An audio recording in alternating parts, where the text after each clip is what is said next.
जय हिंद दोस्तों। हाल में ही भारतीय जनता पार्टी की एक लीडर रतन दुबे की हत्या कर दी जाती है भारत के एक स्टेट छत्तीसगढ़ में। दोस्तों, छत्तीसगढ़ के बस्तर रीजन से अक्सर नक्सली एक्टिविटीज़ की खबरें आती रहती हैं। ये इंसिडेंट नारायणपुर डिस्ट्रिक्ट के कौशल नगर गाँव के एक मार्केट में हुआ। कहा जाता है जब रतन दुबे मार्केट में ग्रामीणों के बीच इलेक्शन कैंपेन कर रहे थे तभी वहाँ के भीड़ में से 3 नक्सली बाहर आते हैं और कुल्हाड़ी मारकर उनकी हत्या कर दी जाती है। छत्तीसगढ़ में यह कोई पहला इंसिडेंट नहीं है। कुछ दिनों पहले मोहला मानपुर अंबागढ़ डिस्ट्रिक्ट में बीजेपी लीडर बिरजू राम की गोली मारकर नक्सलियों द्वारा हत्या कर दी गई थी। 25 मई 2013 में कांग्रेस लीडर्स के एक काफिले पर झीरम घाटी, जो बस्तर रीजन के सुकमा डिस्ट्रिक्ट के पास में है, वहां अटैक हुआ था, जिसमें कई कांग्रेस लीडर मारे गए थे। इसके अलावा कितनी ही बार हमारे डिफेंस पर्सन इस तरह के हमलों में शहीद हो चुके हैं। इसका कारण है कि नक्सलिज्म छत्तीसगढ़ में इतना डोमिनेंट दिखाई देता है। कैसे छत्तीसगढ़ में नक्सलिज्म की शुरुआत हुई?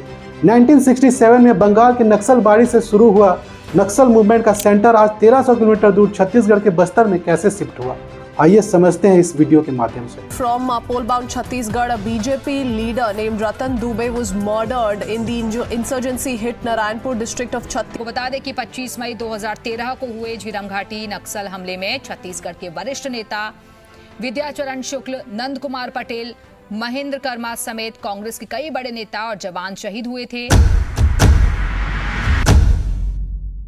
हमारी कहानी की शुरुआत 1818 के एंग्लो मराठा वॉर से होती है, जिसमें मराठा अंग्रेजों से हार जाते हैं और बस्तर रियासत, जो अब तक मराठों के कब्जे में था, अब ब्रिटिशर्स के अंडर में आ जाता है।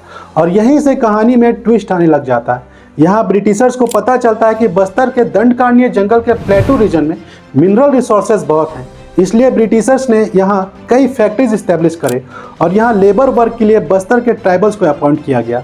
यहाँ से शुरू होता है ट्राइबल्स का एक्सप्लॉयटेशन। उन्हें मारा जाने लगा, घंटों काम के नाम पर उनको एक्सप्लॉयट किया जाने लगा और टैक्स वसूल भी किया जाने लगा। और ट्राइबल्स के बीच यहाँ बार्टर सिस्टम चलता था, यानी एक सामान के बदले दूसरा सामान, मीन्स एक्सचेंज सिस्टम।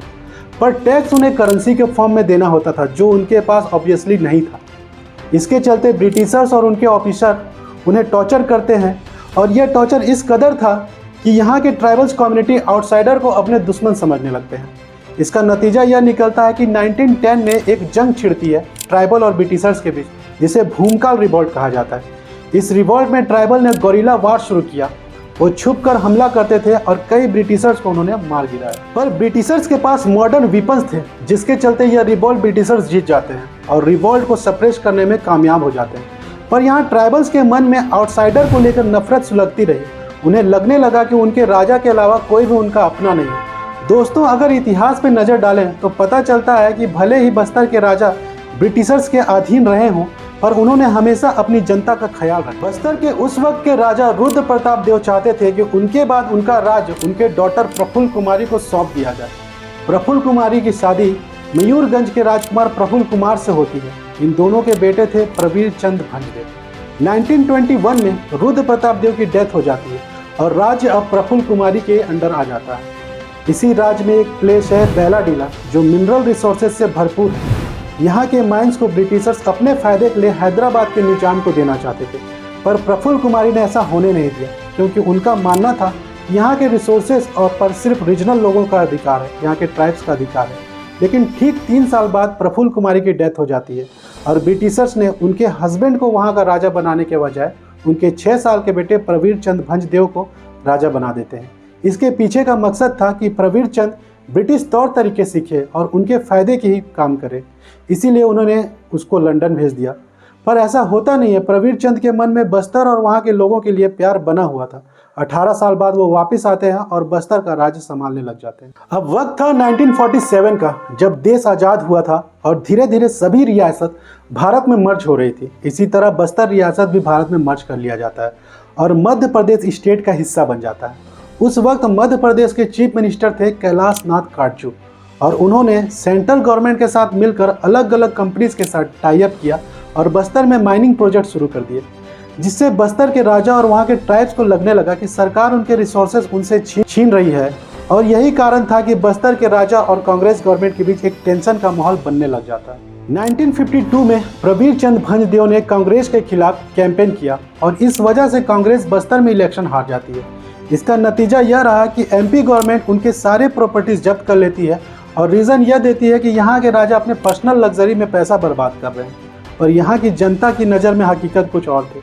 दूसरी तरफ सेंट्रल गवर्नमेंट ने एक जापानीज कंपनी के साथ टाई अप करके बैलाडीला में माइनिंग प्रोजेक्ट्स प्रवीर चंद ने यहाँ के ट्राइब्स के साथ मिलकर जल जंगल जमीन को बचाने के लिए सरकार का अपोज किया, जिसके चलते गवर्नमेंट ने उनके प्रीवी पर्स बंद कर दिया और उनको हाउस अरेस्ट भी कर दिया गया।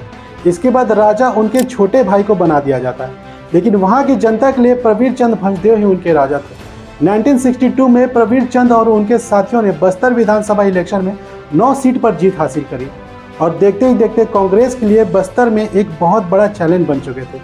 इस वजह से वहाँ के ट्राइब्स को लगने लगा था कि प्रवीर चंद भंजदेव की जान को प्रेजेंट गवर्नमेंट से भी खतरा है, इसलिए वह उनकी सुरक्षा में लगे रहते। 25 मार्च 1966 को पुलिस के द्वारा उनके महल पे हमला किया जाता है, जिसमें प्रवीर चंद के साथ कई आदिवासी भी मारे जाते हैं। यहाँ आदिवासियों को लगने लगा कि ब्रिटिशर्स की तरह यह सरकार भी हमारी दुश्मन है और उनके मन में गवर्नमेंट के प्रति नफरत पनपने लगी और इसी नफरत के कारण छत्तीसगढ़ में नक्सलियों की एंट्री आसान हो गई।